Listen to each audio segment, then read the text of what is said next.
আজকে যে বিষয়ে গুরুত্বপূর্ণ আলোচনা হবে, আলোচ্য বিষয় সমকালীন বাংলাদেশ আমাদের করণীয়।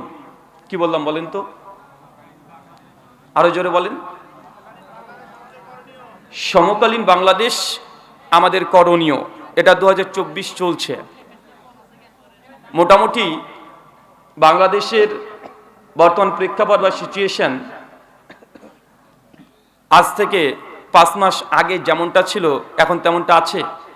কথা বলেন না। তারপরেও গোটা বাংলাদেশের মানুষের মুখে একটা অদৃশ্য হাসি,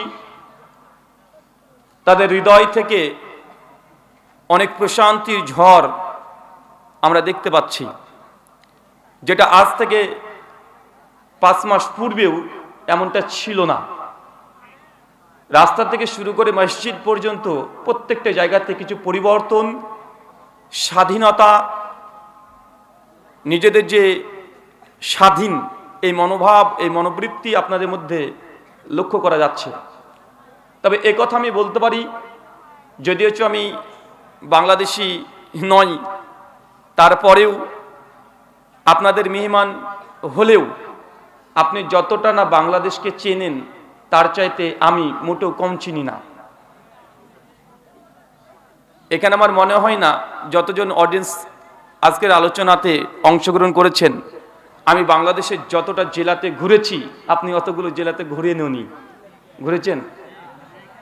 আর প্রায় না হলেও 2017-তে প্রথম বাংলাদেশে প্রোগ্রামের উদ্দেশ্যে এসেছিলাম, আজকে 24, প্রায় 4-3-7 বছর হয়ে গেল।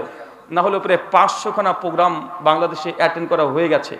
তার মানে প্রায় 500 প্রোগ্রামে যদি মানুষের সংখ্যা হিসাব করতে যান কত হতে পারে আপনার ক্যালকুলেটরও আটবে না। তার মানে মোটেও আপনাদের সম্পর্কে আমার ধারণা আগেও ছিল, এখনো আছে। তবে আজকের এই আলোচ্য বিষয়ে বেঁধে নেওয়ার মূল কারণ হচ্ছে এটা, যে আপনি নিজেকে যতটা স্বাধীন মনে করছেন আপনি ততটা স্বাধীন না। যতটা মনে করছেন যে আপনি বিজয় লাভ করেছেন ততটা বিজয় এখনো কিছুই আসেনি। তাই আলোচ্য বিষয় নেওয়া হয়েছে সমকালীন বাংলাদেশ এবং আমাদের করণীয়। মনে রাখবেন, বাধা যতই বিশাল বিজয়ের আনন্দ ততই বাঁধ ভাঙ্গা। কয়েকদিন আগে দেখলেন না, কয়েকদিন আগে তো দেখেছেন, 4-5 মাস আগে যতই বাধা বিশাল আকারে ধেয়ে আসবে বিজয় জানবেন ততই সন্নিকটে চলে আসে। আচ্ছা, বর্তমান সিরিয়া, এটা সম্পর্কে অবগত আছেন না? দীর্ঘ 53 বছর পর তারা স্বাধীন হয়েছে। দুঃখজনক হলো সত্য কথা যে মুসলিমরা যেখান থেকে স্বাধীন হচ্ছে এটা অমুসলিমদের কাছ থেকে নয়, মুসলিমরা মুসলিমদের কাছ থেকেই স্বাধীন হচ্ছে। যে বাংলাদেশের মানুষ নিজেদেরকে স্বাধীন মনে করছেন, কার কাছ থেকে? অমুসলিমদের কাছ থেকে না, মুসলিমদের কাছ থেকেই। সিরিয়া দেখেন, দীর্ঘ 53 বছর আহলে তাশাইয়ুশ শিয়ারা রাজত্ব করেছে, সুন্নিদের উপরে একের পর এক আক্রমণ করেছে, গুম, হত্যা, রাহাজানি। আপনাদের বাংলাদেশের মতো হাজার হাজার আলেমদেরকে তারা গুম করেছে, হত্যা করে দিয়েছে। কিন্তু গত 3 দিন হলো তারা বিজয় লাভ করেছে। সিরিয়া সম্পর্কে আপনারা অনেকেই জানেন না কি জিনিসটা। সিরিয়া যে ভূখণ্ড, এটা ইসলামের। মক্কা মদিনা যেমন কেন্দ্র, সিরিয়া এটা হচ্ছে কেন্দ্র। নবী ঈসা আলাইহিস সালাম যখন আসবেন দ্বিতীয়বার গোটা বিশ্ব জগতে ইসলামিক খিলাফত প্রতিষ্ঠা করতে, কোথায় আসবে? মক্কাতে না, মদিনায় না, কোথায়? সিরিয়াতে আসবে। ইসলামের ইতিহাসে সবচেয়ে বড় বড় যা দেখবেন, শাইখুল ইসলাম ইমাম ইবনু তাইমিয়া রাহিমাহুল্লাহ সিরিয়ার জেলখানাতে দীর্ঘ 30টা বছর অতিবাহিত করে দিয়েছে। আল্লামা শাইখ নাসরুদ্দিন আলবানী রাহিমাহুল্লাহ তিনিও সিরিয়ার ওই জেলখানাতেই তিনি আবদ্ধ ছিলেন, গত 3 দিন আগে উন্মুক্ত করে দিয়েছে। মানে সিরিয়া কেন্দ্রিক হাদিস যদি খুঁজতে যান অনেকগুলো আপনি হাদিস পাবেন। তাই আলোচনার শুরুতেই গোটা বিশ্বের মুসলিমদের প্রেক্ষাপট সামান্যভাবে আপনাকে বলতে চাই, কেননা আহলুল হাদিস এই সমাজ সম্পর্কে আমি যতটা অবগত হয়েছি যে অন্তত অন্য অন্য সমাজের চাইতে আহলে হাদিস এই সমাজ, এরা কোরআন এবং হাদিস অন্যদের চাইতেও একটা হলেও বেশি জানে। প্রতিদিন আলোচনা শুনছেন ঘন্টার পর ঘন্টা। আজকে আপনি আলোচনা শুনেছেন, আবার আগামীকাল আপনাদের অঞ্চলের আশেপাশে যখন জলসা হবে, ওয়াজ মাহফিল হবে, আপনারা অ্যাটেন্ড করবেন, শুনছেন। আমার মনে হয় না যে আপনারা শরীয়তের এমন কিছু বিষয় জানেন না, এমন কোনো বিষয় খুঁজে পাওয়া যাবে না। একই কথা কতদিন বলতে ভালো লাগে, বারবার একই কথা আর কতদিন বলবো আমরা।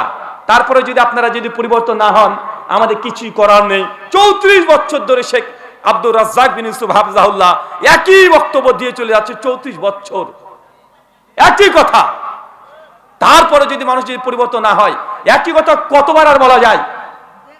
আপনি শোনেন না এই কথা? শেখ আব্দুর রাজ্জাক বিন ইউসুফ হাফিজাহুল্লাহ দীর্ঘ 34 বছর ধরে বলছে, কেউ যদি জেনে বুঝে 1 টাকা সুদ খায়, মায়ের সঙ্গে জেনা করলে যে পাপ হয়, সে পাপ হয়। এই হাদিস আপনার জানা আছে না? দীর্ঘদিন ধরে বলে আসছে, নেসাউন কাসিয়াতুন আরিয়াতুন, ওই মেয়েদের জাহান্নামে যাবে যারা পোশাক পরবে, তারপরে উলঙ্গ পোশাক, কত জাজল্যমান। দীর্ঘদিন ধরে একই কথা বলে আসছে। তারপরে যদি মেয়েরা বেহায়া নির্লজ্জের মতো সোশ্যাল মিডিয়ায় যদি ফেসবুক পোস্ট করে, তাহলে আমরা কি করতে পারি? একই কথা বলে আসছে, মান তারাকা সালাতা মুতাম্মাদান ফাকাদ কাফারা, যে ব্যক্তি ইচ্ছাকৃত নামাজকে ত্যাগ করে দেবে সে কাফের হয়ে যাবে। এই হাদিস আপনার জানা নাই এমনটা নয়। শরীয়তের এমন কোনো মাসালা নেই যে আপনি জানেন না। জানার পরেও আপনি যদি আমলে বাস্তবায়ন না করেন, ভাই এখানে আমাদের কিছু করার আছে। আল্লাহ সুবহানাহু ওয়া তাআলা বলছেন কোরআনুল কারীম সূরা গাশিয়া সূরা নম্বর 88 আয়াত নম্বর 20 এবং 21, ফাযাক্কির ইন্নামা আনতা মুযাক্কির লাস্তা আলাইহিম বিমুসাইতির। হে নবী, আপনার কাজ শুধু মানুষকে উপদেশ দেওয়া, আপনাকে জোর করার জন্য এই দুনিয়াতে প্রেরণ করা হয়নি। জোর করে আপনাকে ইসলাম মানাতে বাধ্য আমরা করতে পারি না। জাস্ট সত্য কথাগুলো আপনার সামনে পেশ করতে পারি। এত আলোচনা শোনার পরেও যদি ফজরে মসজিদে 20 জন মুসল্লি না হয়, আমরা কি করতে পারি? তাই আপনাকে নতুন কোন তথ্য দেব, এটা আমাদের দ্বারা সম্ভব নয়। আপনি সুন্নাত খুব ভালো বুঝেন, কোনটা সুন্নাত বিদাত আমার চাইতে আপনি বেশি ভালো বুঝেন। যদি বিদাতে লিস্ট করতে বলা হয়, অন্তত মনে হয় আমার চাইতে আপনি একটা বেশি করে ফেলবেন। কোনটা শিরিক, আহলে হাদিস সমাজ সবকিছু বুঝে নিয়েছে। তবে আজকে আপনার সঙ্গে আমি এইসব মাসালাগত বিষয় নিয়ে আলোচনা করব না। আমরা আলোচনা করব বর্তমান বাংলাদেশ এবং মুসলিমদের করণীয়। গোটা বিশ্ব জগতে কি ঘটছে এটা মুসলিমদের জানা উচিত।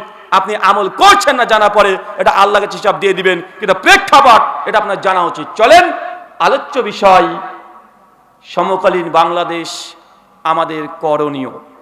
গোটা বিশ্ব জগৎ আজকে যেটাকে বাংলাদেশ দেখছেন, আজ থেকে 50 বছর পূর্বে এটা বাংলাদেশ ছিল না। ভারত বাংলাদেশ, বর্তমান ভারত বাংলাদেশ, পাকিস্তান, আফগানিস্তান, নেপাল, ভুটান, এই সবগুলোকে মিলে সাবকন্টিনেন্ট বাররে সাগির ভারত উপমহাদেশ ছিল। একটা একটা করে আমরা ভাগ হয়েছি। অনেক মানুষ বলে যে রুহুল আমিন ভাই, যে দিন কায়েম করতে হবে, ইসলামকে প্রতিষ্ঠা করতে হবে, আপনারা আহলে হাদিস সমাজ কেন এ বিষয়ে আন্দোলন করেন না, কেন এ বিষয়ে কথা বলেন না? আমি একটু উল্টো দিক থেকে বুঝি, মানে আমার বুঝতে হচ্ছে উল্টো দিক থেকে। কেন? আপনি দিন কায়েম করতে চাচ্ছেন, খুব ভালো কথা, কোনো সমস্যা নেই, আপনার সঙ্গে শতভাগ আমি একমত। কিন্তু আমার বুঝতে হচ্ছে উল্টো দিক থেকে। কিভাবে? আজ থেকে 200 বছর আগে চলে যায় উপমহাদেশ, যেগুলোকে ভারত, বাংলাদেশ, পাকিস্তান, আফগানিস্তান সব একসঙ্গে ছিল। সেই সময় ভারতবর্ষে মুসলমানরা 800 বছর ক্ষমতায় ছিল। কত বছর? আরো জোরে বলেন। 800 বছর মুসলমান ক্ষমতায় ছিল না? 800 বছর, একটা দুইটা বছর নয় তো। 800 বছরের ক্ষমতা হঠাৎ করে কিভাবে কাফের মুশরিকদের হাতে চলে যায়? 800 বছর রাজত্ব আল্লাহ আমাদেরকে দিয়েছেন, দিন কায়েম করার সুযোগ দিয়েছেন। রাজা, বাদশাহ, মন্ত্রী যা ছিল সবগুলো মুসলমানকে মুসলমান নয় সেই সময়। 800 বছর 96 হিজরিতে মোহাম্মদ বিন কাসেম প্রথম ভারতে আসেন। তারপর গোটা ভারতবর্ষের গোটাটা শুধু একটা দুইটা অঞ্চল নয়, সমগ্র ভারতকে দখল করে নিয়ে 800 বছর ক্ষমতায় ছিল। আপনাদের বিশেষ করে চাঁপাই নবাবগঞ্জ, এদিকে উত্তর দিনাজপুর, আমাদের এখানে উত্তর দিনাজপুর, দক্ষিণ দিনাজপুর, বিহার, মুর্শিদাবাদ, সবগুলো আহলে হাদিসের একদম জিহাদের মার্কার ছিল। সেইগুলো 800 বছর ক্ষমতায় ছিলাম। হঠাৎ করে কি হলো যে আল্লাহ আমাদের 800 বছরের রাজত্ব, আমাদের ক্ষমতা আল্লাহ কেড়ে নিয়ে কাফের মুশরিকদের হাতে দিয়ে দিল? আগে আপনাকে এই পয়েন্ট বের করে নিয়ে আসতে হবে যে আমাদের ক্ষমতা তাদের হাতে গেল কেন? আমরা কি ক্ষমতা পাই নাই? কথা মনে বুঝতে পারছেন না? আরে আমরা তো ছিলাম ক্ষমতায়, পূর্বপুরুষ যারা আছে তারা কি করেছে গোটা ভারতবর্ষকে ঘেটে রাখেন। 800 বছর ক্ষমতা থাকার পরেও একটা উঁচু মানের কোনো বিশ্ববিদ্যালয় ভারত উপমহাদেশে একটাও করে নাই। সেই সময়তে যা করেছে, স্ত্রীকে এত ভালোবাসতো, ওই ভালোবাসা দেখাতে গিয়ে, জাহির করতে গিয়ে তাজমহল তৈরি করেছে 22 বছর ধরে।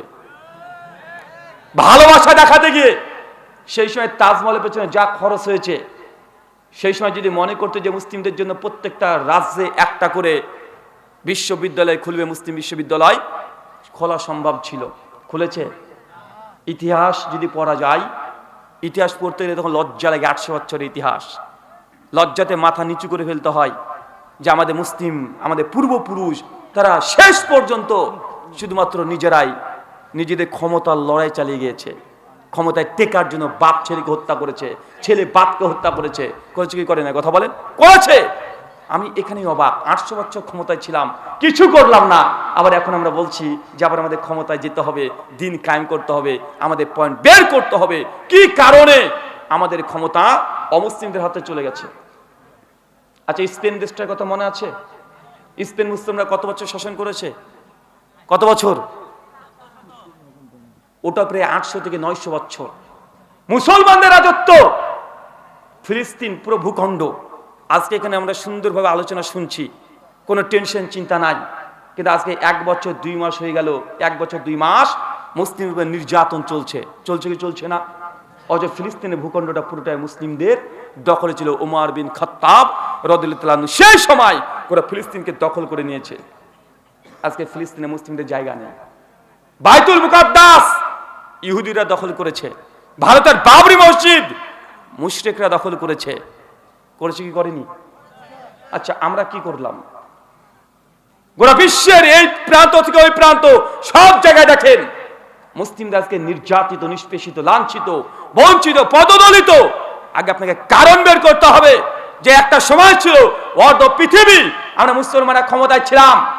এখনো বিশ্বের 52টা রাষ্ট্র আছে যে মুসলমানের সংখ্যা গরিষ্ঠ, তারপরে মুসলমানের কেন আজকে গোটা বিশ্ব জগতের চোখে তাকে জঙ্গি বলা হয়, তাকে সন্ত্রাসী বলা হয়, তাকে আতঙ্কবাদী বলা হয়, মাদ্রাসাকে জঙ্গি সন্ত্রাসী আতর ঘর বলা হয়, আল্লাহ নবীকে নিয়ে অপমান অপদস্থ করা হয়। এই কারণগুলো যতক্ষণ বের করতে না পারছেন মুসলিম বিশ্বে কখনো বিপ্লব ঘটানো সম্ভব নয়। আপনারা বাংলাদেশের মানুষ বললাম না, আপনারা মনে করছেন বিজয় লাভ করেছেন। জি না, আমার দৃষ্টিতে এখনো বিজয়ের কিছুই আসেনি। চলেন আপনাকে বোঝানোর চেষ্টা করি। গোটা বিশ্ব জগতে মুসলিম জাতি নির্যাতনের মূল কারণ যদি হয়ে থাকে, কোরআনের একটা আয়াত দেখেন, সূরা নিসা, সূরা নূর, সূরা নম্বর 24, আয়াত নম্বর 63। আল্লাহ বলছেন, আল্লাযীনা ইউখালিফুনা আন আমরিহি আন তুসিবাহুম ফিতনা আন ইউসিবাহুম আযাবুন আলীম। আল্লাহ বলছেন, যারা আমার নবীর বিরুদ্ধ আচরণ করবে, আমার নবী যে আদেশ করেছে তার বিরুদ্ধে যাবে, আন তুসিবাহুম ফিতনা, আমি সেই জাতিকে ফিতনা দিয়ে জর্জরিত করে দেব। মানে বুঝতে পারলেন না মনে হয়? গোটা বিশ্ব জগতে মুসলিম জাতি নির্যাতিত কেন? আল্লাহ কোরআনে বলছে। আমি গবেষণা করে, অন্য আলেম সমাজ তারা গবেষণা করে কিছু কারণ বের করতে পারে, কিন্তু আল্লাহ ডিরেক্ট এই কারণ বলে দিয়েছে। সূরা নূরের 63 নম্বর আয়াতের শেষ অংশ, ভাবার্থ, আল্লাযীনা ইউখালিফুনা আন আমরিহি, যারাই আমার নবীর আদেশকে লঙ্ঘন করবে তাদেরকে দুনিয়াতে ফিতনা দিয়ে জর্জরিত করে দেব। আপনি পৃথিবীর আগের নবীদের ইতিহাস দেখেন, যে জাতি তার নবীকে অস্বীকার করেছে আর সেই জাতিকে ধ্বংস করে দিয়েছে কি দেয় নাই? দিয়েছে নাই? দিয়েছে। যতজন আছে দেখেন যারাই নবীর বিরুদ্ধে আচরণ করেছে, আল্লাহ সুবহানাহু ওয়া তাআলা সেই জাতি লূত আলাইহিস সালামের কওমকে পুরো ধ্বংস করে দিয়েছে। তাকে আর দেখাই যায় না। আদ জাতি, সামুদ জাতি একদম পুরো পৃথিবীর ভূপৃষ্ঠের সঙ্গে আল্লাহ মিশিয়ে দিয়েছে। কেন? নবী যেদিকে ডেকেছে তার সেদিকে যায় নাই, বিরুদ্ধ আচরণ করেছে। তো এই আয়াত তো আমাদের জন্য অ্যাপ্লিকেবল, এটা তো আমাদের জন্য বাধ্য। আল্লাহ কোরআনে বলছে যারাই নবীর বিরুদ্ধে আচরণ করবে তাদেরকে দুনিয়াতে আমি ফিতনা দিয়ে জর্জরিত করে দেব। আমরা ফিতনার মধ্যে আছি না নাই? ফিতনা চতুর্দিক থেকে ঘিরে ধরেছে। আর তারপরে বলছে আনি ইসুইবাহুম আযাবুন আলীম, আর জেনে রাখো মৃত্যুর পর তোমাদের জন্য ভয়ঙ্কর আযাব আছে। আপনি এই আয়াতের ব্যাখ্যাটা বুঝতে পারবেন যে নবীর বিরুদ্ধে আচরণ করা কাকে বলে। চলেন একটা হাদিস দেখি, সহিহ বুখারী খুলবেন, কিতাবুল জিহাদ, হাদিস নাম্বার 3039। কি বললাম বলেন তো? এই হাদিসটা বাড়িতে নিয়ে যান, আজকে সহিহ বুখারী কিতাব জিহাদ উহুদের অধ্যায় হাদিস নাম্বার 3039।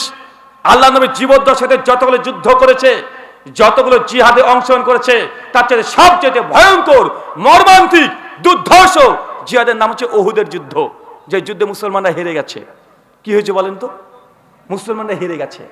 এই হেরে যাওয়া ইতিহাস বারবার পড়তে হবে আপনাকে। কেন?